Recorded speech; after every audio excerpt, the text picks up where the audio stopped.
in our existing ordinances.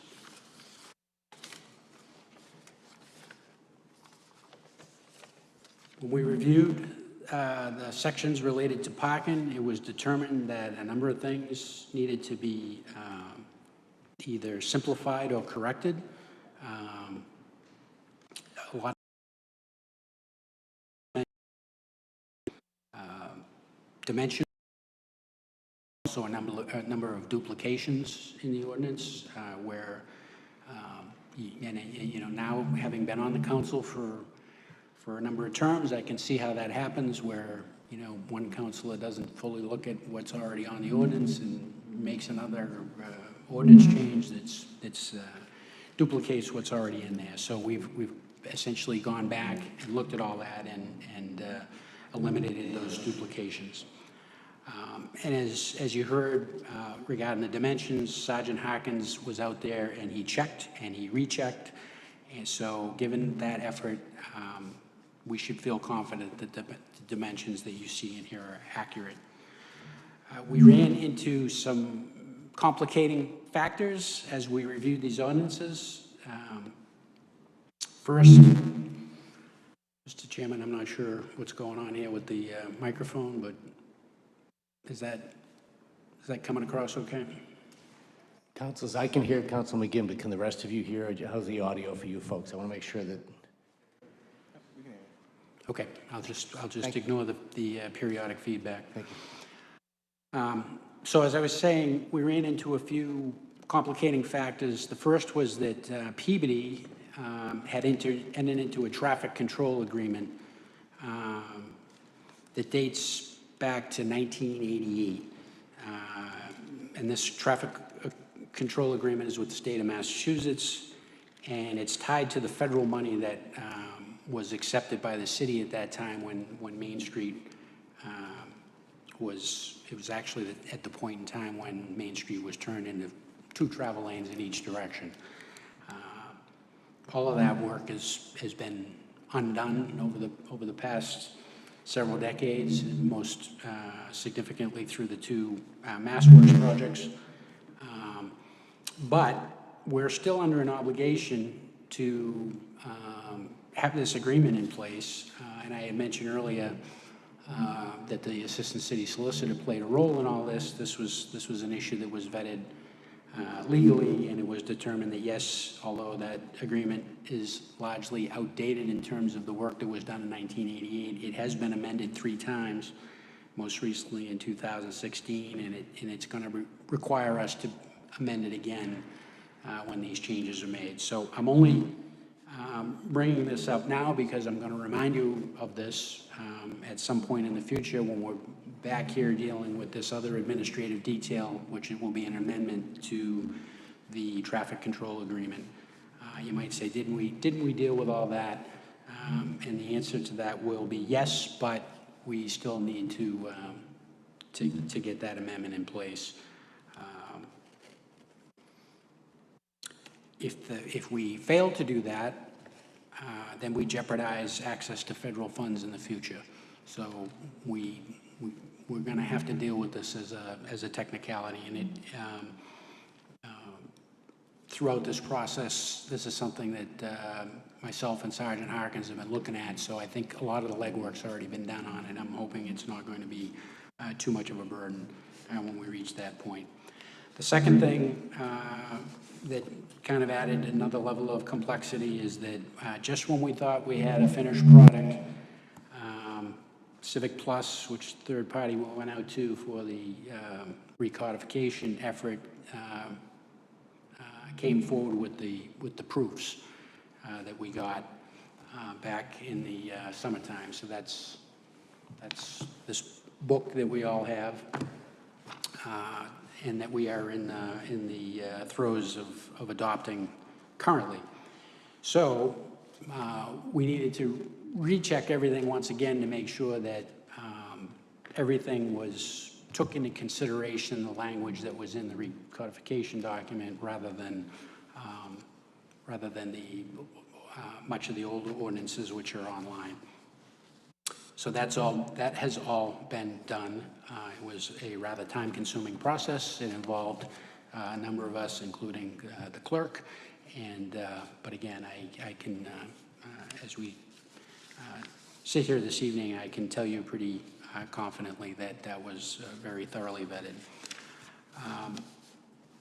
As councilors have reviewed this proposed ordinance change, and that's the communication that you have that we received back on August 24th, you might notice that it includes language for a number of streets citywide which are outside the downtown. Anything that's in this language that is outside the downtown was out of scope for this project. So nothing relative to those streets has been altered.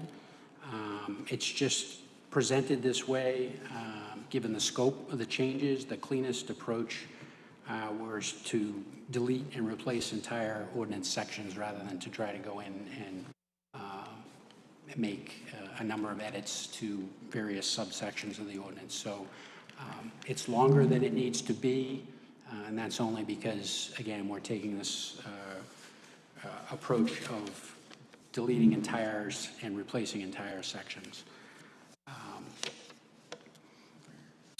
You may also have noticed that rather than stating specific parking fees, the proposed ordinance language states that it will be in an amount as established by resolution.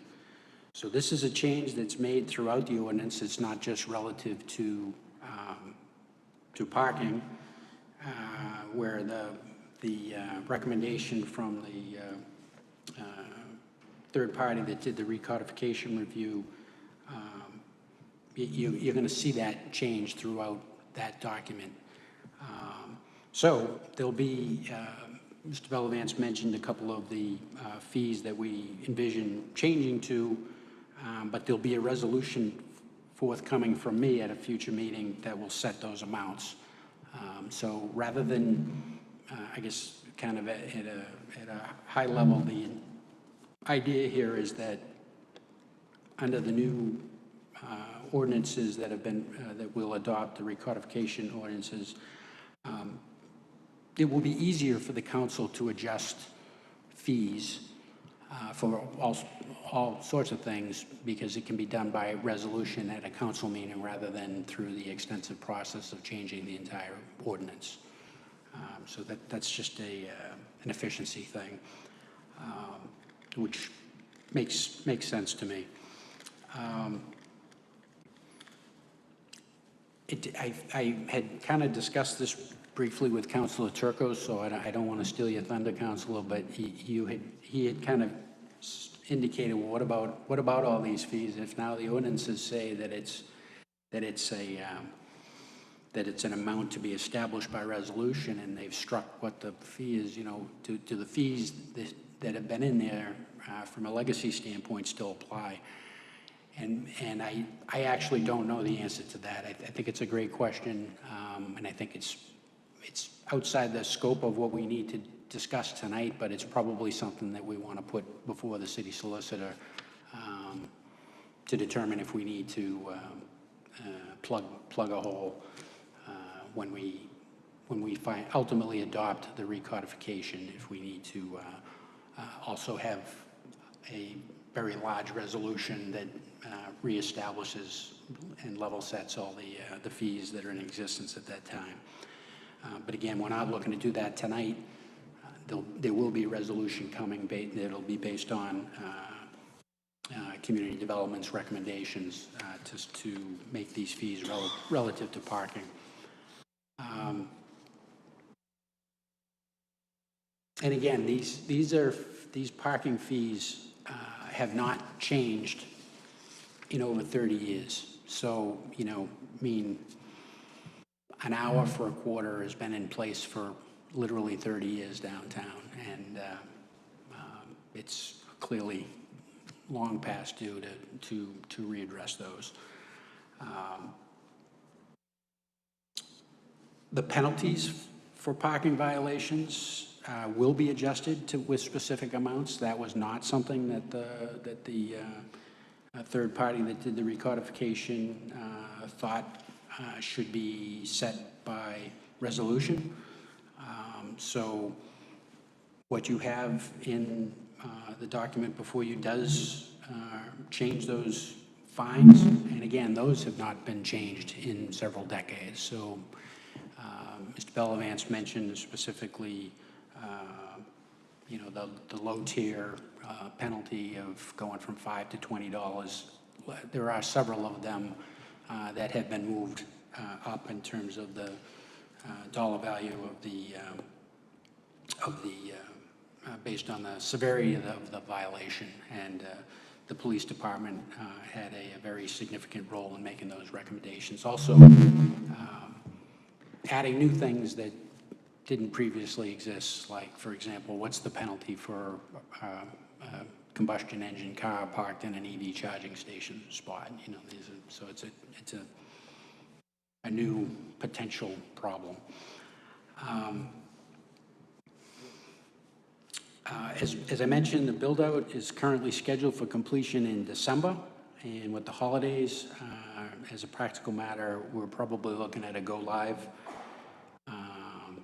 date of early January. And really, because this change has been in the works for an extended period of time, the police department made a judgment call quite some time ago to not purchase replacement parts for the old meters.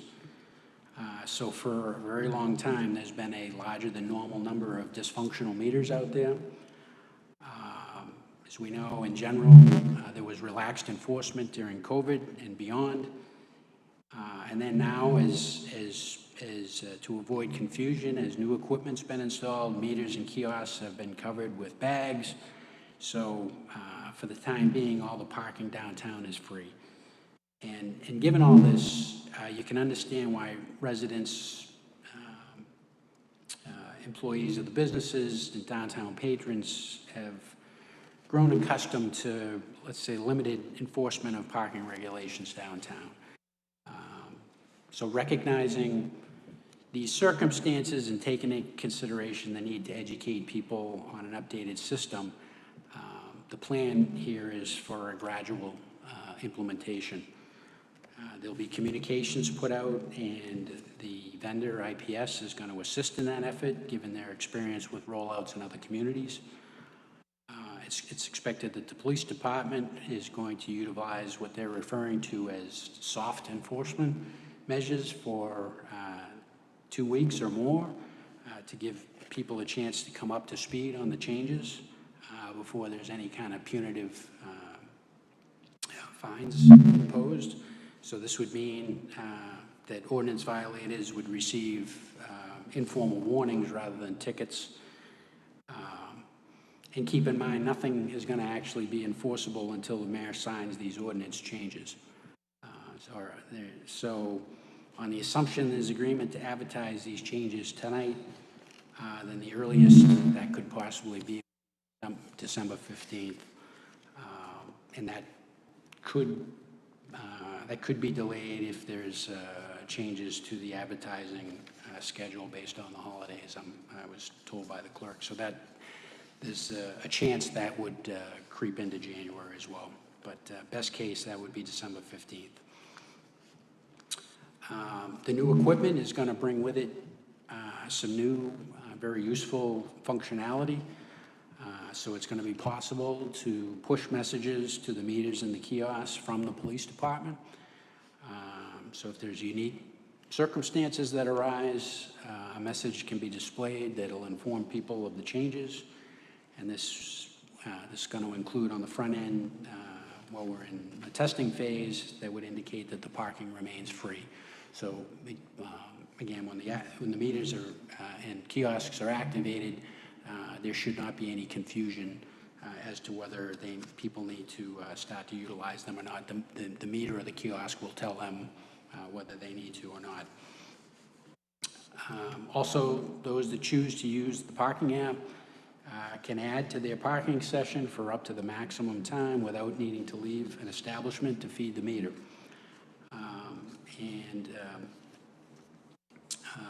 There are also a whole host of additional enforcement tools now available to the police department. data gathering tools that are really significantly modernize a process that's pretty antiquated and labor intensive for quite some time. So I would say that as you look this over, just keep in mind that there's no one set of changes that would be universally embraced by all downtown stakeholders. There's going to be some businesses that would prefer parking to turn over rapidly, while others prefer that parking is allowed for extended periods. And as you heard from Mr. Bellavance and in his memo, in general, what we're looking at here is that permissible times have been significantly extended. This is really supportive of what's sometimes referred to as a park once approach that would have downtown patrons, doing multiple things, maybe one thing in the example Mr. Bellavance gave of going to a long dinner, but it could be that they go and do multiple things in their one trip to the downtown. So instead of just running quickly to the bank ATM, they might also grab lunch or otherwise patronize a second or third business downtown. As is the case with the current ordinance, people that are seeking to be downtown for extended periods are incentivized to park in one of the 5 available parking lots rather than on the street. And again, we're actually adding to the parking lots that are available by formalizing that Railroad Ave now would be considered a parking lot rather than a street parking as it historically was. So, councilors, after years of involvement with this project, I strongly recommend that the council advance these ordinance changes so that implementation of this project can take place as we move into 2024. Thank you, Mr. Chairman. Thank you. Thank you, Councilman McGinn. Appreciate that, especially given all the work. We're just looking at a proposed ordinance, and it's important to have additional. I know Mr. Bellavance provided a lot of information about the background, but you certainly went through it too, which is appreciated. Are there any councilors who have any comments or questions on the committee? And then, if not, Councilor Beach. Thank you, Mr. Chairman. Since I was elected, this has been a big discussion with the downtown businesses and residents, and I see the importance of moving this forward, and I'm happy that we're finally getting to this point. I do have a couple of questions through you to Mr. Bellavance. Reading about the residential parking, can you just explain, will these be, like right now we have spots that are designated for Peabody residential stickers or employee stickers. Are those residents, is every spot going to be metered, but if you have a permit, you can park in any spot? And then I just want to clarify, there's no overnight parking in the municipal parking lots, but I assume that doesn't apply to residential stickers. Yes. So as I mentioned earlier, we're looking to reduce the residential parking sticker from $1,000 to $600. That is, we have identified a number of spaces in each of the municipal lots that would allow, I don't know the exact number offhand. For example, it would be, for example, as 11 spaces in Foster Street lot, there may be 9 in the Mill Street lot, and those would be designated for people with residential stickers. We've talked to the IPS about having that plate put in, so they would identify, so if the police had a handheld device, they would be able to see that car, not necessarily need a sticker, but have that car listed in their program. So whenever police saw that, they would know that they were under the residential program. We also have that for the business program as well. So if you have a business, you want to get a business sticker that you've been parking downtown, because some of the businesses use the lots to park while they're working. Also, the parking lots in regards to being closed, it's 1 a.m. to 6 a.m. There's no overnight parking. I don't recall, maybe Councilor McGinn remembers the exact number for residential parking in regards to overnight parking.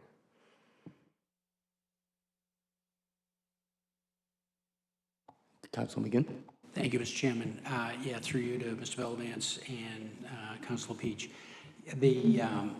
the language in the ordinance allows for a certain amount of spots by parking lot, but it's up to the discretion of the police chief or his designee to put out what they need.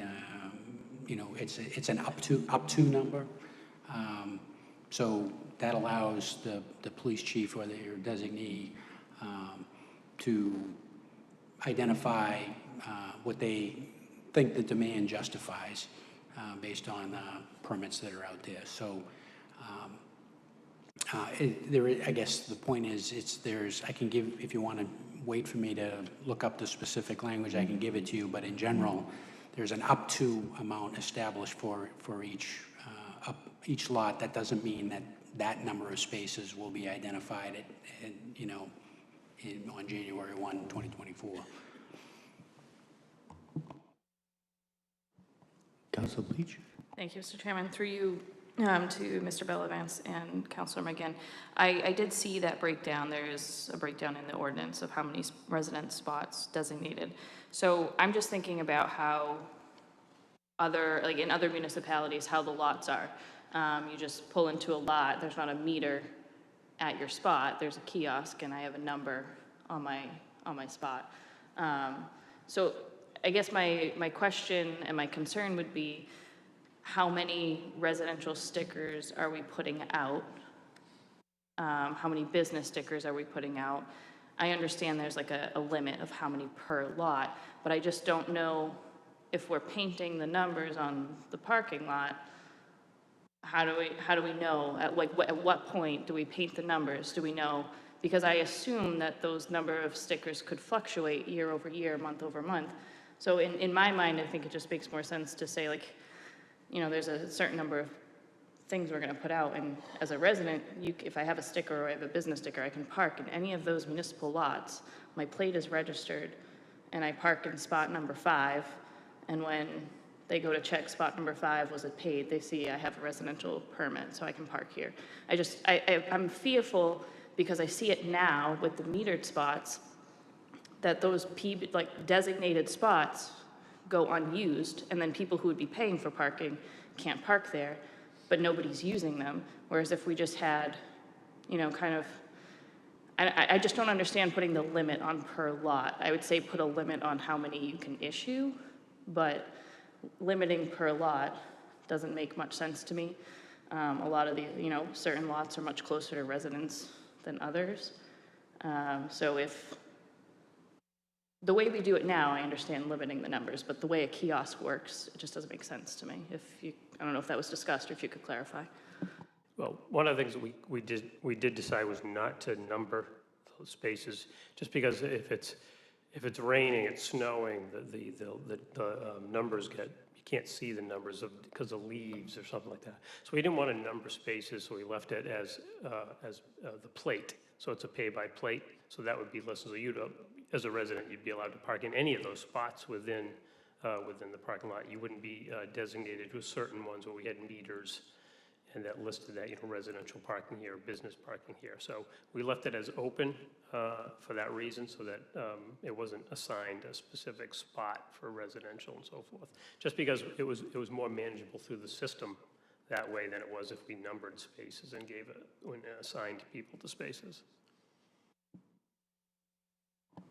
Through the chair, so to clarify, the spots won't be designated like they are now. It won't be if I have a residential permit, I have to park in a certain area of the parking lot. I can park in any spot. That's why then I guess I don't understand the limits per lot, because how would I know if there are 10 other residents parked in this parking lot?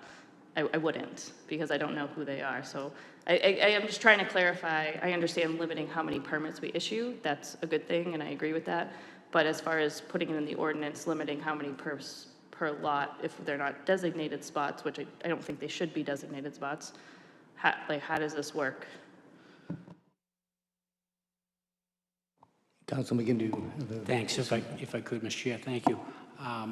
Through you to Council Peach. So the current plan is to continue to have them be designated spots. So they're in the thinking behind that, the rationale is that, which I think you're saying we could address by limiting the number of permits issued, but is that we don't want any lot to be filled up with residential vehicles, and that then renders that lot less useful to the businesses in the area. So the idea was to distribute that around to the various lots. And it's clear in there that for the non-exclusive use of the residents. So if they can't, if one of those spots isn't available in the Foster Street lot, then maybe they got to go over to Railroad Ave and use one that's over there. But the same spot can be used for both the resident permit parking and the business permit parking, which are two different programs. So in that way, you know, you've got the ability to have that spot really used around the clock, because the residential use of the spot would tend to be more intensive in the overnight hours versus, or the late in the day, early in the morning versus the business during business hours. So that was the concept. That's, I believe, where we're at in terms of how this would continue to be administered going forward. Thank you, Councilman McGinn. Councilor Peach? Thank you, Mr. Chair. So, I mean, I'm not going to vote against this because of this one particular spot. I just want to go on record that I don't agree with it. I think that if I live at 1 Main Street, I should be able to park at the Foster Street lot if I'm paying $600 a year for a parking permit. And I understand the thought behind it is that business and residential will kind of rotate each other. They're used at different times. I think in 2023, 2024, that's not the case anymore. I work from home 4 days a week, sometimes 5. I also believe that a lot of the people that live downtown work in the service industry, so they're not leaving until 10, 11 o'clock in the morning to go to their job. That's even if they do leave, because I think the whole idea is that they live and work and play downtown. That's the whole idea of living in a downtown. So, and I just, I think limiting those spots, because I see it now, the way we limit them, they go unutilized. And if we didn't designate spots specifically, but only limited the number of permits that went out, we would be able to collect more, make the parking lots look full.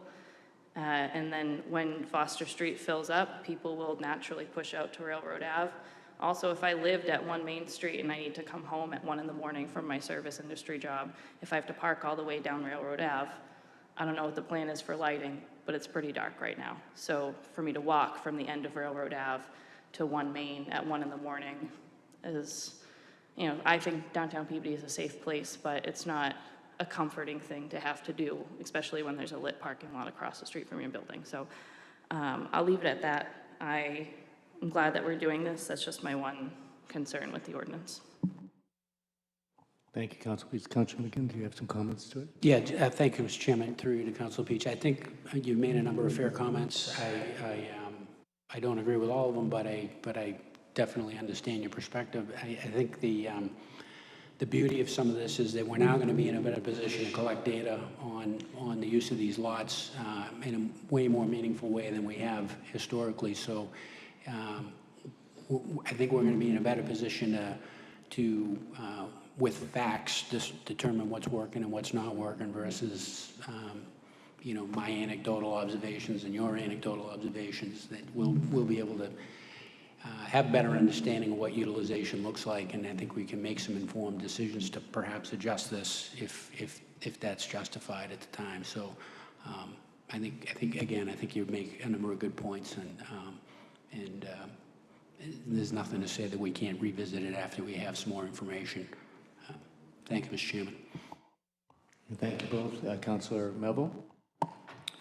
Thank you, Mr. Chairman. First, I just want to thank all the folks, Councilor McGinn, all the folks at the Community Development Police Department, and then various agencies that were mentioned this evening, business owners, folks that live downtown, with the work that they did on this. I remember coming to a meeting, I think it was with you, Councilor McGinn, with downtown business owners on this particular subject. I want to say it was 2018.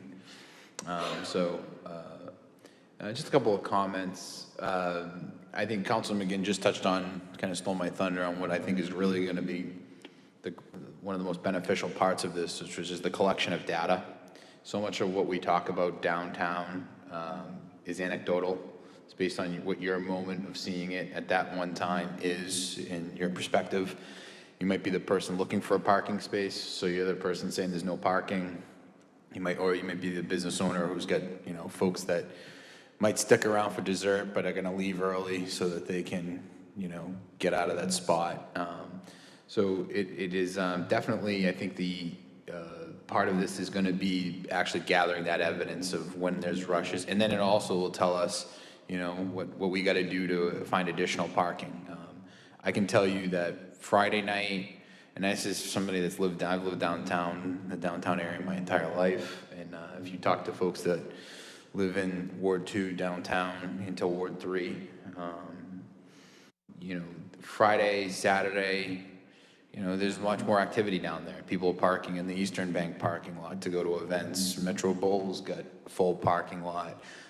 It's definitely more going on than has been in the past, which obviously is a positive thing. And I can tell you that Saturday morning, there was the Nichols Street parking lot was completely full, which is a positive development. I think if you would ask us what we would want to see, and I think that's due to the Children's Museum and some other events that are going on. So I really do think that part of this, is going to be the data analyzing of the data that we collect on this, because maybe 2 hours in certain spots is not enough. If somebody's going to the Children's Museum for a couple hours, then they're going to go to a restaurant. It might be more, and we can judge based off of that. But I really would commend. This is the step that needs to be taken to get to the point that we actually can start doing some of this. So I would commend everybody and their work on this, and I look forward to supporting it. Thank you. Thank you, Councilor Melville. I'll go to Councilor Turco and then Councilor Rosendahl. Thank you, Mr. Chairman. Just a couple of observations. One is the 13 spaces in the Foster Street lot. I don't recall, but in my time, the only special permit that addressed parking was 1 Main Street. They don't conflict, and this is a question through you, Mr. Chairman, to Councilman McGinn. There's no conflicting information in the special permit for 1 Main as to how many spaces we allotted. And also, I'm not sure if in the special permit for 1 Main, if that $1,000 parking fee is addressed within the special permit. So I just don't want to conflict if that building has just more than 13 spaces allotted in the special permit. I'm not sure. Thank you, Councilor Turco. Councilor McGinn, would you like to Yeah, thank you, Mr. Chairman. Through you to Councilor Turco. No, there's no conflict there because, again, the way the language exists, going back to when this was implemented in the first place, it allowed for the use of municipal parking lots to satisfy parking requirements for residential use. But it's the non-exclusive use of those spaces. So whatever that number is, they're not guaranteed that that spot might be in the Foster Street lot. It could be that, if they're all used up, they have to go over to the Central Street lot or they have to go to Railroad Ave. That's the way it was structured. It was done that way by design so that we wouldn't be dedicating specific spots and specific lots to specific buildings. It's intended to be more fluid in nature. That is the only one currently, and there is nothing that I recall that, although it's in their parking management plan and it's part of the it's part of the permit, that it doesn't specifically mention the fee. Just that the fee exists.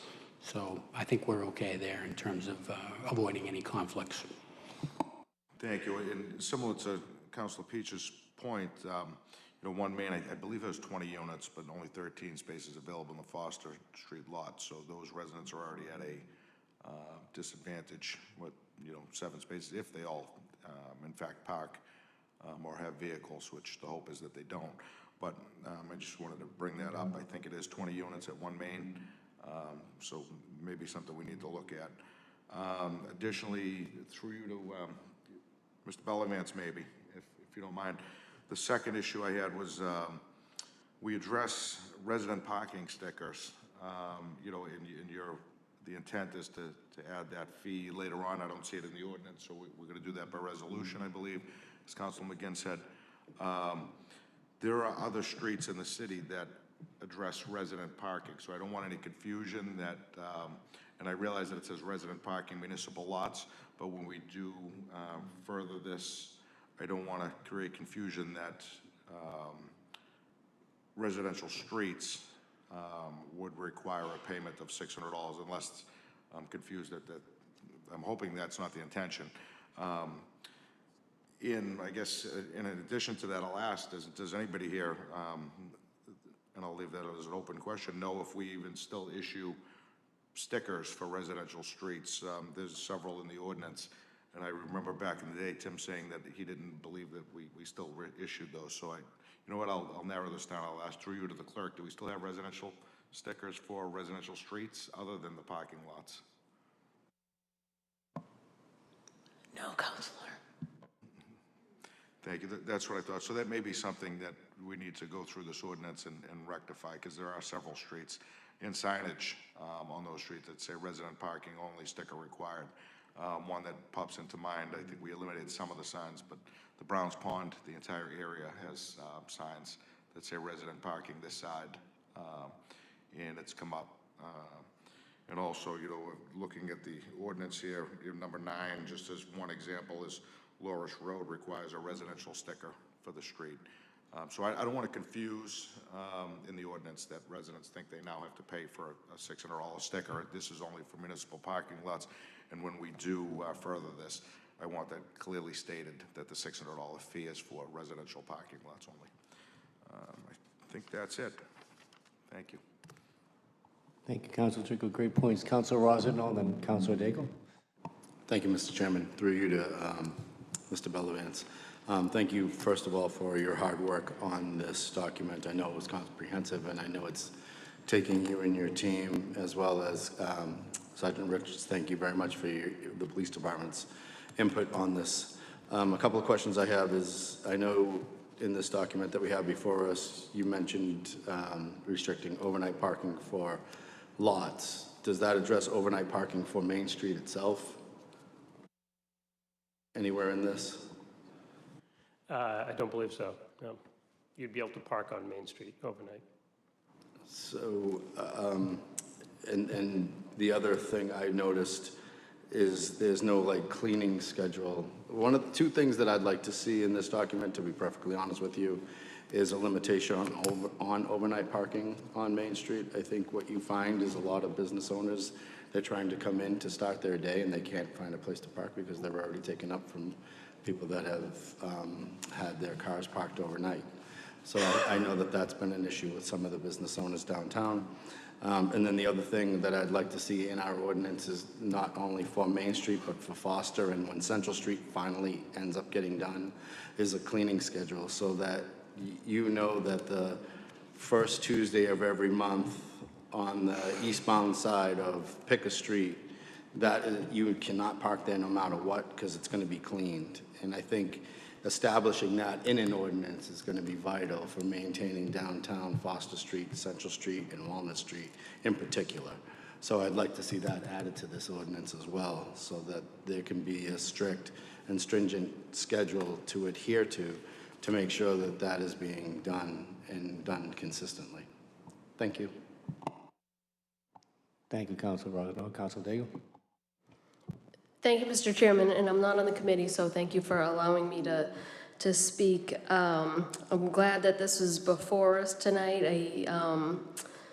It came kind of quickly for something that I remember back in 2007, some spreadsheets and charts comparing parking rates, and community development was trying to put it through then, and it hasn't happened since then, so I think this is important to do and to do right, and I understand separating out some of the fees, so that's easier to change over time and not every 30 years, so we're not charging 25 cents for an hour and $5 for a parking ticket, but I do feel like there are some pieces that we could have incorporated. I wasn't privy to a lot of the meetings that have been had about this. I appreciate everyone's time because I know it's been a beast between the actual meters physically, the installation, the ordinance changes. So thank you to everyone involved. And now it's a big deal, I think, for Peabody to have some EV stations. I have a couple questions through you, Mr. Chairman, to, I think, Mr. Bellavance. It looks, from my understanding, it looks like the rate per hour will be the same as the parking spots. What's your take on the rate per hour for charging? Or that will that kind of go hand in hand based on the market? Excuse me, so for example, if you're gonna be parking in a EV charging spot, you'd be paying whatever that rate would be for that spot. So they're gonna be, the 6 EV charging spots are in the municipal lots, so you'd be paying that municipal rate. And as Council McGinn said, they'll be coming forward in another meeting, a resolution on the exact rates of the parking. I think, was that what you were asking, or? And then if you're actually charging your vehicle and using some electricity to charge it, I understand there's some money to be made because people are getting electricity to their vehicles. So I think, I don't know if you guys have discussed those numbers or if that'll be I see Councilor McGinn raising his hand. Well, I know our friends at PMLP are installing meters in regards to the EV charging station, so I'm sure they'll be making money on those charging. Council McGinn, would you like to comment on the EV? Yeah, just a quick comment. Thank you, Mr. Chairman, through you to Councilor Daigle. There will be a charge for charging, but that's not going to be, the discussions we've had so far, it didn't really seem to be logical to have that set by ordinance because it's a PMLP thing more than it is a municipal thing. So the money's going to go to, it's going to be at their discretion, I believe, what the charges are going to be. So that's why you don't see any placeholder for it here in the ordinance. Thank you. Councilman, Councilor Daigle? So it's like the stock market, whatever the rate is, we'll charge or something. And no, I'm being fresh, but we'll base it on whatever PMLP recommends, as long as we know that it's in addition to 25 or whatever the money is per hour. We're going to make additional money on the electricity that we're providing the charging stations. That's, I guess, my point. Council McGinn? Yeah, I guess just quick comment. When you say we, I don't know if that's the royal we or what, but we in this case doesn't really mean the city, I don't believe. I don't think any of that's going to come to the city of Peabody proper. I think it's going to go to PMLP. So I believe that's the case. We can reconfirm that, Mr. Bellavance. Is that what you recall as well? Yes, I believe that's what it was discussed. Sorry, there's a lot of people want to jump in. I just had to clarify. The fee for the electric vehicle charging spot is not going to actually include the electricity that's going to get charged basically to the city by PMLP. Is that a fair statement? Is that what we're looking at right now?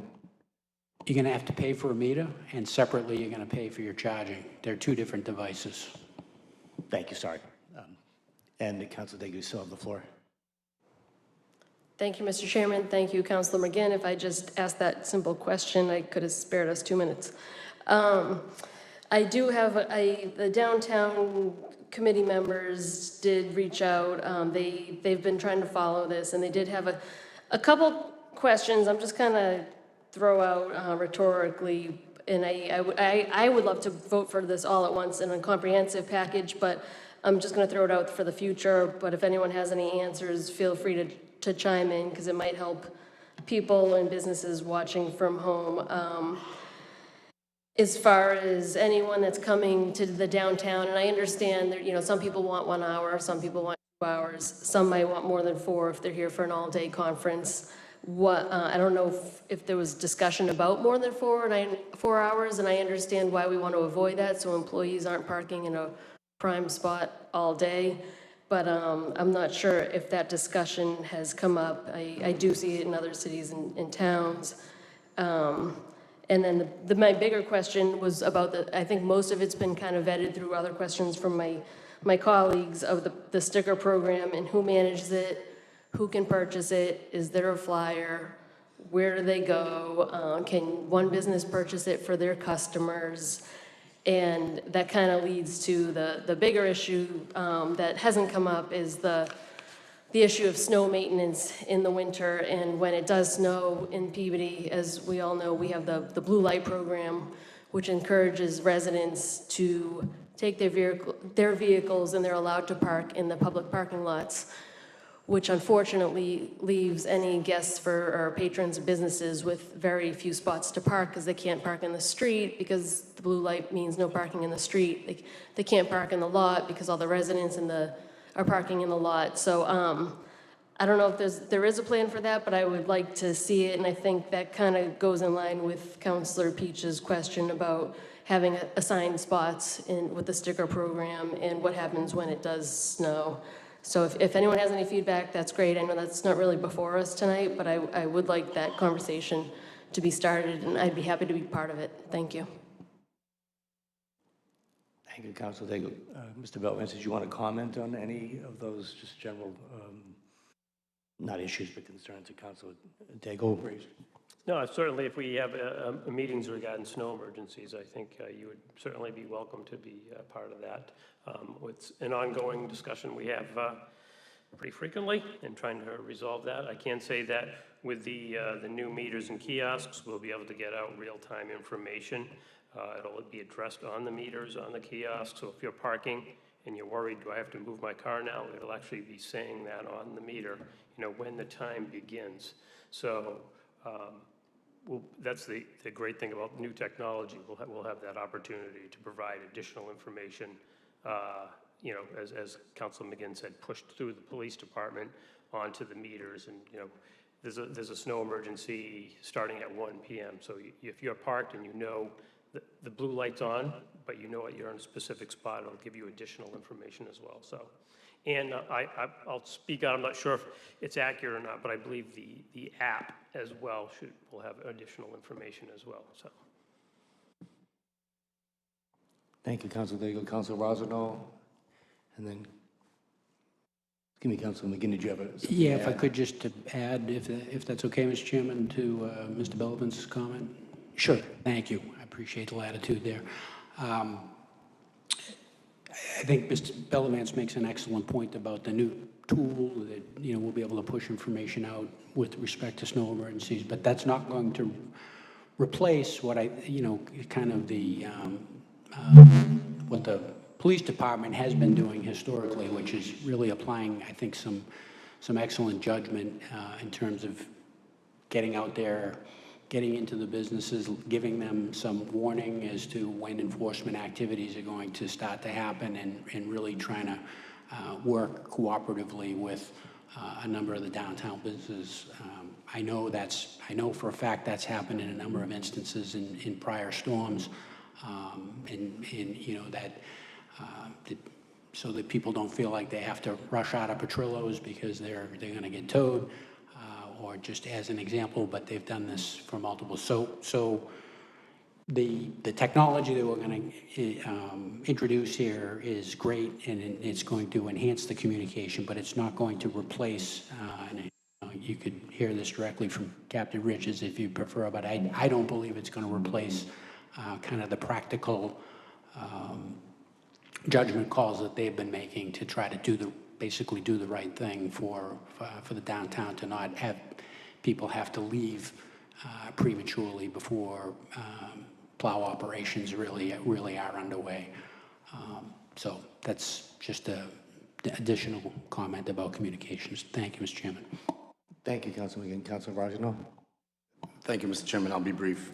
Is the expectation for the subcommittee, and I'm not on this committee, so I don't know the answer to this, is the objective for the subcommittee to recommend moving forward this document to the council as a whole this evening?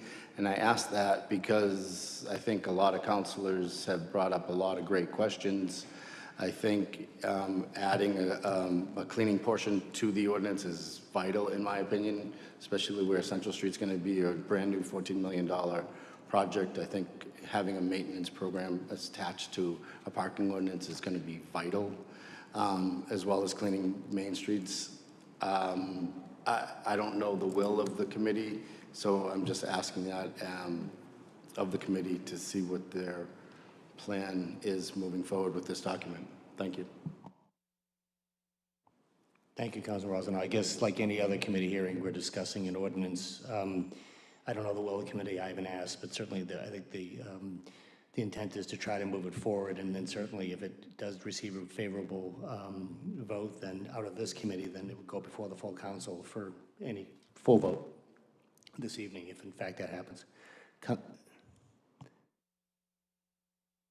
I did want to recognize Councilor Turco, and then I'll come back to you, Councilor Melville. I'll defer for now. If you come back to me afterwards, I can defer to Council McGinn and Council Melville. Understood. Yeah, Council. I think this is just my view as a member of the committee that this is a parking ordinance. There are other parts of this that you can add on, and that can be part of whether it be other ordinances or procedures the city sets forth. That I just don't want to start adding on to what is already something that's been agreed upon by a number of agencies, and we can address some of those other issues that are, whether it be plowing and the rest of it. To me, that's not really related to what we're discussing right now, which is, metered parking for the downtown area. Thank you. Thank you, Councilor Melville. Councilor McGinn, you wanted to comment, and I'll go back to Sure, Councilor. thank you, Mr. Chairman. I just through you to Councilor Rossignol, it certainly would be my strong recommendation that we attempt to advance this tonight if that's possible. Reason being, if we don't, and we have this build out in place, we're going to kind of handcuff the police department sorry for the pun there, but they're not going to be able to enforce things if we don't have an ordinance on the books. So again, there's nothing that prevents us from going back and revisiting any of these points down the line. But in terms of the vast majority of this, there's really been a ton of effort put into that. I think based on the comments I've heard, people seem fairly comfortable with the vast majority of it. So, I would strongly recommend that we do endeavor to move it forward tonight if that's the will of the committee and ultimately the will of the council. Thank you, Mr. Chairman. Thank you, Councilman. I'll turn it over to Councilor Turco, and then certainly anyone else who wants to comment. Thank you. I'm prepared to move forward with it tonight. I understand Council Rosendahl's concern, but I think as Council Melville said, we can, make some changes to this or address things differently in different ordinances along the way, but I'd like to move forward. With that, the only thing that came up, I hadn't even thought of it before Council Daigle had mentioned it. When you talk about PMLP charging a rate for electric charging, are they holding any responsibility for the maintenance of these, or where does the maintenance come from for these charging stations? Through you to Council McGinn, thank you. I'm happy to take that question. Yeah, my understanding is, the grant to install these things went to PMLP. It's their property, and they own responsibility for making sure these things are maintained properly. So from everything I've seen thus far in terms of the effort they've put forward in this project, I think they're well aware of that, and I think that should be your expectation, Council. Okay. Then the reason I asked that question, I don't know if there's any appetite for this, and I quite literally don't want to nickel and dime residents, but should we hold the fee for charging within the city, since it is city property and city ordinance? And, if PMLP charges their rate, should we have the option? Maybe we don't want to do that right now. Maybe in the future we do if we ever take over maintenance. But should we hold the option to increase that rate by a nickel, a dime, or whatever it may be to recoup the city's charges? That's something that I guess we could address later on down the road on an if-one. scenario. When Councilor Daigle had said, I kind of agree, like, there's a we here, it's us and PMLP. So PMLP is gonna recoup their cost for electricity, but does the city have any option to actually create revenue from that charging capability? Just, was it thought of, or is it something that you considered? Through you to Council McGinn. Council McGinn? Yeah, I think it's a great point. Again, though, just keep in mind, we're talking about 6 charging stations that, it's hard to know early on what the utilization is going to look like. My best guess at this point is that it would be a pretty limited revenue stream early on. But again, as we talked about with respect to some of these other things, we're gonna have a lot more data as time goes on. So as we sit here tonight, I can't tell you if it's bigger than a bread box or not, but 6 months from now, we'll be able to tell you that. And then I think at that point, we can decide, is it worth pursuing a piece of that for the city or not? Thank you very much. Thank you. All great questions and input. Councilor Peach? Thank you, Mr. Chairman. Just as we're discussing this, I really want to go back to the overnight parking prohibition in the lots and why it's not applied to the street parking. I think then, as a resident, I probably wouldn't buy a resident sticker and I'd just park on the street after 8 p.m. and then move my car at 8 a.m. Just a hot tip for any residents. But also I think banning overnight parking in municipal lots creates a safety concern if someone is out downtown enjoying themselves, maybe they have too much to drink, they don't choose to Uber home because they can't leave their car in the municipal lot till 8 a.m. So I think I'd be more in favor of banning overnight parking on the street and allowing overnight parking in the municipal lots, where the municipal lots, I think, if you leave your car there overnight on the weekend, on a Friday night, you can get there by 8 a.m. If not, you get a ticket. But I don't foresee the municipal lots being filled at 8 a.m. when people come into work. But I do see the situation happening where someone chooses to drive home when they shouldn't because they can't leave their car without fear of getting towed. So I think at that point, it's just really sat with me as we've made this discussion. So I would ask that we either amend that or table this while we discuss it further. Mr. Belvance, or I guess Captain Richards, would you want to comment in general on Council Peach's concern?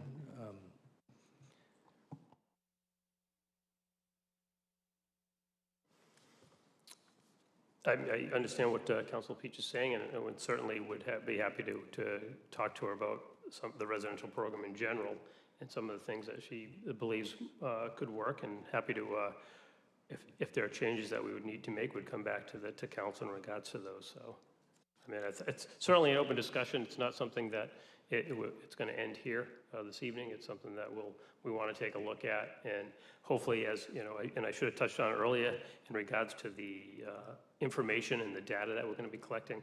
Hopefully, as we move forward, we get more information every month as that with this new system in place versus having an intern go out and count people and parking spots and things like that, because that's what we were using last summer. So this is going to be totally new information, and every day that goes by and every month goes by, we're going to gather more information and have a better idea of real time and what's happening. So it's certainly something that happy to discuss and continue to discuss it as well. Thank you, Mr. Belvance. I appreciate it. What is the will of the committee at this time? Councilor McGinn? Thank you, Mr. Chairman. At this time, I would move that the committee act favorably on this input, and that a motion be made to the full council to advertise an ordinance amending Chapter 19, Motor Vehicle and Traffic of the Code of the City of Peabody. The changes that are in accordance with the communication submitted from Kurt Bellavance from Community Development Director and Captain Scott Richards, Peabody Police Department, dated August 17th, 2023. So moved. Councilors, you've heard the memo, excuse me, the motion from Councilor McGinn. Any comments? Councilor Peach. Thank you, Mr. Chairman. Through you to Councilor McGinn, would you be willing to amend your motion to strike the overnight prohibition in municipal lots, or at least provide reasoning why that was included? I'm sure other municipality parking programs were looked at when we were creating ours. I don't know whether that's a commonality or not. I think it's a real concern. It's a real concern of mine that someone may choose to drive when they shouldn't after enjoying our downtown for fear of their car being towed or ticketed. Councilor McGinn. Yeah, I see Captain Richards motioning to me there, so I think he wanted to comment on this. But just briefly, since he directed the question to me, Councilor Peach, I understand the concern, but there's nothing to say that they haven't, that they parked on the street versus parked in the parking lot. It's a circumstance where, if you follow that through logically, they're opting to pay a little more to take an Uber home. They're running the risk of literally a $20 ticket. So, I mean, it's not a huge crushing financial thing that would happen under those type of circumstances. It's not a tow situation, it's a ticket. So you don't reach a tow scenario unless you're deemed a chronic offender and it's multiple. You'd have to have multiple infractions before you reach that point. So they really wouldn't be at peril of getting towed. The risk there would be a $20 ticket. But I'll since this certainly falls more into the realm of law enforcement, I'll certainly let Captain Richards address the question. Thank you, Councilor McGinn. And we don't have we have a motion on the floor, but given the situation, I do want to, under substantial rules, ask Captain Richards to comment on this question. Captain Richards, welcome. Thank you. Thank you. I just want to address this real quick. The reason why, or one of the reasons why there's a prohibition on overnight parking in the municipal lots is we have seen in the past when a lot of these auto body shops and a lot of these businesses downtown have a lot of vehicles and overflow in their vehicles. If we allow overnight parking in those lots, you're going to find a lot of those places are going to be parking cars in those lots all night long, and we're going to be every morning chasing around cars and ticketing cars every morning. If it's an issue of somebody being at a bar late at night drinking, as the councilor said, they can get an Uber, they risk a ticket, but it doesn't prevent the business owner or from that person from calling the police station and saying, I have my car down on the Foster Street lot, I don't want to drive home, I'll be back tomorrow morning to get that car, and that car will never get tagged. We will pass that information on to the patrol cars and tell them that's why that car is there. So there's reasons why we try to keep the cars. I don't necessarily disagree that we shouldn't do the same prohibition on Main Street as well for the overnight parking, but I wouldn't eliminate that. I would keep that in place for various reasons, and that was one of them. Thank you, Captain Richards. So, Councilor Peach, were you going to make a motion to amend the motion? Thank you, Mr. Chairman. I understand the reasoning. Thank you, Captain Richards, for explaining, some of the instances that could happen. My concern is, a 21, 22-year-old kid not really thinking. I don't know if there's a way in which we can advertise that, if you call the police station, they won't ticket you. I don't know what inebriated 22-year-old's going to call the police station to say, hey, I'm drunk. Don't ticket my car. I'm sure the dispatch will get a real kick out of that one. I'm not going to hold this up. I won't make the amendment. I know that Councilor McGinn's in favor of it. My concerns are stated. Thank you. Thank you, Councilor Peach. So once again, on the motion, we have a motion to approve. Any further comments or questions? Seeing none, roll call vote, please. Councilors Turco, Yes. Peach, Yes. Melville, Yes. McGinn, Yes. O'Neill. Yes. Motion carries 5-0. I'll now entertain a motion to adjourn. So moved. On the motion, all in favor, any opposed? It's a vote. We are adjourned. Thank you.